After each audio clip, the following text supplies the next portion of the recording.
Hello guys, I am Alvira. इस video में अब हमें देखना है कि रेस्पिरेशन क्या होता है, what is respiration.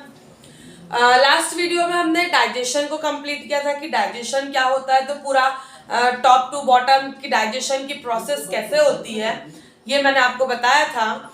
Now in this video we have to watch respiration. What is respiration? Simple सी मैंने एक डेफिनेशन लिख दी है, बाकी इसकी डिटेल हमें लिखनी है और देखनी है, समझनी है कि क्या होता है respiration, aerobic respiration, anaerobic respiration, ये सब क्या है और रेस्पिरेशन किसकी हेल्प से होता है। जनरली क्या यूज होता है रेस्पिरेशन में? हम बोल रहे हैं कि intake of oxygen and release of CO2, है ना। ऑक्सीजन आया तो उसको कैसे पूरी बॉडी में फैला वो, और एग्जैक्ट जो होता है वो क्या होता है। तो सिंपल वे में अगर बात करूं, inhaling of oxygen and releasing of CO2, oxygen को इनहेल करना एंड CO2 को एक्सहेल करना या रिलीज करना, सिंपल वे में वो मैंने लिख दिया है रेस्पिरेशन। हम इसे ब्रीदिंग भी कह सकते हैं कि रेस्पिरेशन क्या है, तो inhaling of oxygen and releasing of CO2। इस पोर्शन पे आने के पहले कुछ टॉपिक्स आपसे क्लियर करना चाहूंगी कि जो लाइफ प्रोसेस में पूरे टॉपिक्स हमने देखे हैं कि न्यूट्रिशन क्या है, ऑटोट्रॉफिक न्यूट्रिशन क्या है, हेटेरोट्रॉफिक न्यूट्रिशन क्या है, हेटेरोट्रॉफिक में टाइप्स कौन कौन से हैं, और उसके बाद फिर ह्यूमन का डाइजेशन क्या है, देन रेस्पिरेशन। तो रेस्पिरेशन में जो सिंपल वे में बात होती है, सबसे पहले तो जो भी टूटने की प्रोसेस है, बनने की प्रोसेस है, वो तो स्टार्ट होती है इससे, C6H12O6 ग्लूकोज से। यही ग्लूकोज के जो 6 मॉलिक्यूल्स हैं, कार्बन के 6 मॉलिक्यूल्स हैं, वो 3 कार्बन मॉलिक्यूल्स में ब्रेक होते हैं, देन वो बनाते हैं पायरुवेट। क्या बनाते हैं? पायरुवेट बनाते हैं। जो ग्लूकोज है वो क्या बनाते हैं? 3 मॉलिक्यूल्स में बंटने के बाद वो बनाते हैं पायरुवेट। एंड एनर्जी, ये भी it is a form of energy, but एक और एनर्जी है जो ATP के फॉर्म में स्टोर होती है। किस फॉर्म में स्टोर होती है? ATP के फॉर्म में स्टोर होती है, जिसका फुल फॉर्म है एडिनोसिन ट्राइफॉस्फेट। क्या फुल फॉर्म है इसका? Adenosine triphosphate. अब ये देखना है हमें कि कुछ रेस्पिरेशन ऐसे हैं जो ऑक्सीजन की प्रेजेंस में होते हैं, कुछ रेस्पिरेशन ऐसे हैं जो उसकी एब्सेंस में होते हैं। क्लियर? अभी ये टॉपिक अभी हम क्लियर नहीं कर रहे हैं, उसके पहले जो इंपॉर्टेंट टॉपिक्स हैं उसको क्लियर कर दे रही हूँ, देन फिर इसके बारे में बात करते हैं। तो इतना क्लियर है, ग्लूकोज का ब्रेकडाउन होता है, मतलब 6 कार्बन मॉलिक्यूल्स 3 कार्बन मॉलिक्यूल्स में ब्रेकडाउन हो जाते हैं कंप्लीटली। 3 मॉलिक्यूल्स में ब्रेक होने के बाद, after breaking the 3 molecules, it becomes pyruvate. वो क्या बन जाते हैं? Pyruvate. It is also a form of energy, and one form of energy is ATP, adenosine triphosphate. ये भी एक एनर्जी का फॉर्म है। एनर्जी जब जमा होती है, स्टोर होती है, इसी फॉर्म में स्टोर होती है। क्लियर? तो द मेन थिंग इज, ऐसी प्रोसेस जो ऑक्सीजन की प्रेजेंस में हो, the process occurs in presence of oxygen, उस रेस्पिरेशन को हम कहते हैं aerobic respiration. The respiration called aerobic respiration. ऐसा रेस्पिरेशन जो ऑक्सीजन की प्रेजेंस में होता है उसको हम कहते हैं एरोबिक रेस्पिरेशन। क्लियर? जो रेस्पिरेशन ऑक्सीजन की एब्सेंस में हो, where oxygen are not present, called anaerobic respiration. Called anaerobic respiration.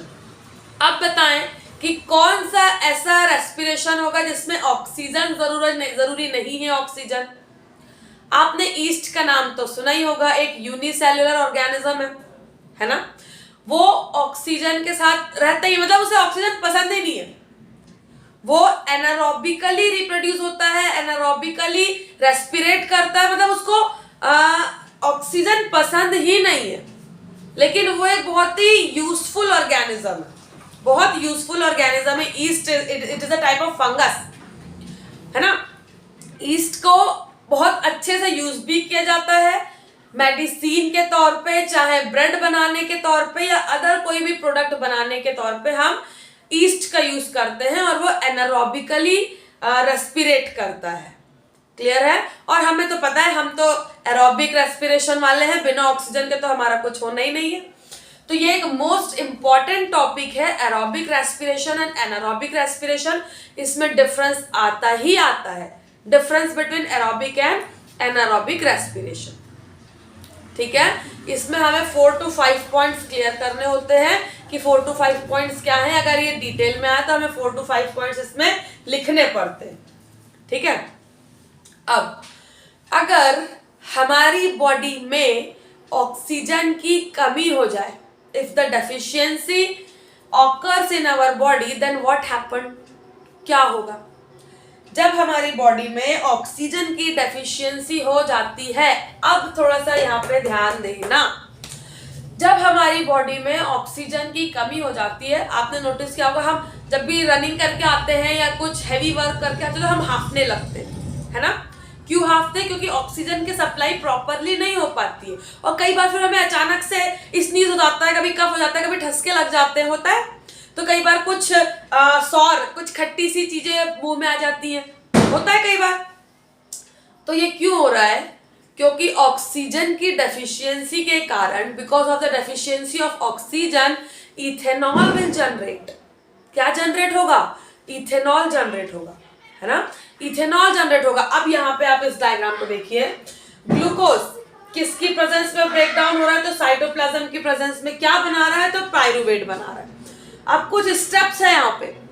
जब ऑक्सीजन की एब्सेंस हो रही है, ऑक्सीजन नहीं है या लैक ऑफ ऑक्सीजन है, उसकी कमी हो जा रही है मसल्स में, तो क्या हो रहा है? इथेनॉल रिलीज हो जा रहा है। इथेनॉल का फॉर्मूला क्या है? इथेनॉल का फॉर्मूला क्या है? C2H5OH। इथेनॉल क्या है? C2H5OH। देन CO2 रिलीज हो रही है एंड देन एनर्जी रिलीज हो रही है। और वहीं जब ऑक्सीजन की प्रेजेंस हो रही है तो क्या है? CO2 then H2O then energy. क्या रिलीज हो रहा है? CO2 रिलीज हो रहा है, H2O रिलीज हो रहा है, देन एनर्जी रिलीज हो रही है। क्लियर है? तो ये सारी चीजें हमारी बॉडी के अंदर हो रही है। और हाँ, लैक्टिक एसिड भी जनरेट हो जाता है। इथेनॉल तो होता ही होता है, देन लैक्टिक एसिड भी जनरेट होता है। मेन तो लैक्टिक एसिड होता है, but as a diagram ethanol लिखा था इसलिए मैंने इथेनॉल भी लिख दिया, इसमें कोई गलत नहीं है। लेकिन लैक्टिक एसिड भी रिलीज हो जाता है, खट्टापन जिसमें होता है ना, जिसमें सॉरनेस होती है, उसको हम लैक्टिक कहते हैं। जनरली जो लैक्टिक एसिड है वो आपको पता ही होगा कि वो कर्ड में पाया जाता है, because of lactobacillus bacteria are present in the curd. Lactobacillus bacteria curd में प्रेजेंट होता है, जिस कारण से ये इसमें लैक्टिक एसिड भी प्रोड्यूस होता है। क्लियर है? इतना अगर आपको समझ में आया हो तो हम आगे बढ़ते हैं। देन अगर आपको इसका स्क्रीनशॉट लेना तो ले लें। अगर कुछ ब्लर हो रहा होगा तो आप मुझे कमेंट सेक्शन में बता दें कि हमें ये अच्छे से नहीं दिख रहा है, तो फिर मैं आपको और क्लियरली इसको वापस से लिख के सेंड कर दूंगी। देन इसके बाद अब हम देखते हैं एरोबिक रेस्पिरेशन क्या होता है, देन एनारोबिक रेस्पिरेशन क्या होता है। क्लियर? क्लियर? ओके।